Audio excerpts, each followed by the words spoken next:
வணக்கம். அன்பு மாணவ செல்வங்களே, உங்களுக்கு இந்த ஒரு சிறிய தகவல். அதாவது நம்ம வீட்டில் இருக்கிறவங்க பெரியவங்கள நம்ம முதல்ல மதிக்க கற்றுக்கணும். வீட்டில் இருக்கிற வயதானவர்கள், தாய் தந்தை, ஆசிரியர்கள் ஆகியவர்களை நம்ம முதல்ல நல்ல மரியாதை கொடுக்க கற்றுக்கணும். அவங்க சொல்கிற விஷயங்களை நம்ம காது கொடுத்து கேட்கணும். அவங்கள அவமரியாதைப்படுத்தக்கூடாது. அவங்கள தகாத வார்த்தைகளை பேசுகிறதோ அல்லது அவங்கள இழிவுபடுத்துவதோ நம்ம செய்யக்கூடாது.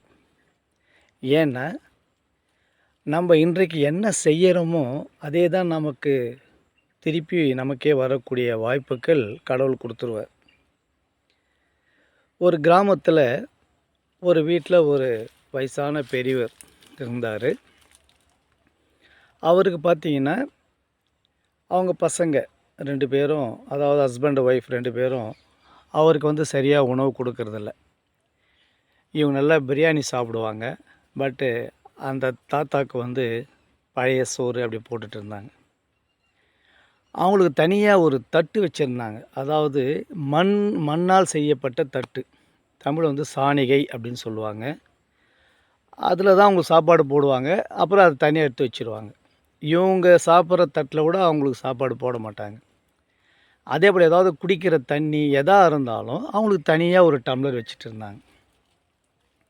அப்புறம் அவரை ரொம்ப மோசமான வார்த்தைகளை பேசுறது அப்படியெல்லாம் பண்ணிகிட்டு இருந்தாங்க. இதை அவங்க வீட்டில் பையன் பார்த்துட்டு இருந்தான். ரொம்ப நாளாக இதை கவனிச்சிட்டு இருந்தான். பட் அந்த பையனுக்கு அந்த தாத்தா மேலே ரொம்ப ஒரு பிரியம். அப்பா அம்மா இல்லாத நேரத்தில் இவன் போய்ட்டு அந்த தாத்தா கிட்டே பேசுவான். ஏன்னா அப்பா அம்மா இருக்கும்போது இவன் போய் பேசினா அது கூட அந்த பேரண்ட்ஸ் திட்டிகிட்டு இருந்தாங்க. ஏன் அந்த கிழவங்கிட்ட பேசுகிற அப்படியெல்லாம் ரொம்ப இழிவாக பேசுவாங்க. இவன் கவனிச்சிட்டு இருந்தான். ஸோ அவங்க இல்லாத போது இவன் தாத்தா கிட்டே பேசுறது, கொஞ்சறது, விளையாடுறது அந்த மாதிரி பண்ணிகிட்டு இருந்தான். இதே போல் நடந்துகிட்டு இருந்தது. காலப்போக்கில் என்ன ஆகிடுச்சுன்னா, ஒரு நாள்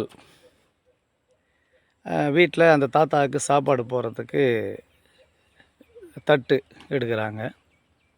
அந்த மண் சட்டி, அந்த மண்ணால் செய்யப்பட்ட தட்டை சரி இப்போ எடுத்துகிட்டு சாப்பாடு போடலாம் தாத்தாக்குன்னு போய் எடுக்கிறாங்க. எடுத்தால் அந்த மண் தட்டு இல்லை. உடனே தேடுறாங்க, கிடைக்கல. உடனே அந்த தாத்தாவை பிடிச்சின்னு திட்டுறாங்க. இதை கூட ஒழுங்காக வச்சுக்க தெரியலையா, எங்கே போட்ட அப்படின்னு சரியாக திட்டுறாங்க. ஒரு நாள் முழுசும் தேடுறாங்க. அந்த தட்டு கிடைக்கவே இல்லை. சரி என்ன பண்ணுறது, மாலை நேரம் ஈவினிங் போயிட்டு நம்ம ஒரு தட்டு வாங்கிட்டு வரலான்னு நினச்சிட்டு இருக்காங்க. அப்போது குழந்தை ஸ்கூலுக்கு போயிட்டு வீட்டுக்கு வரான். வீட்டுக்கு வந்த உடனே அப்பா அம்மா ஏதோ டென்ஷனாக இருக்கிறதாகவும் தாத்தாவை திட்டி நிற்கிறதையும் பார்த்துட்டே இருக்கான். உடனே கேட்குறான், ஏம்மா இந்த மாதிரி தாத்தாவை திட்டிகிட்டே இருக்கீங்க, என்ன விஷயம் அப்படின்னு கேட்கும்போது அப்போது அந்த அப்பா சொல்கிறாரு, இந்த மாதிரி தாத்தாவுக்கு ஒரு தட்டு வச்சுருந்தோம். அந்த தட்டை கூட அவர் பத்திரமா வச்சுக்க தெரில, எங்கேயோ போட்டுக்கிறாரு, இன்றைக்கெல்லாம் தேடுறோம் கிடைக்கல அப்படின்னு சொல்கிறார்.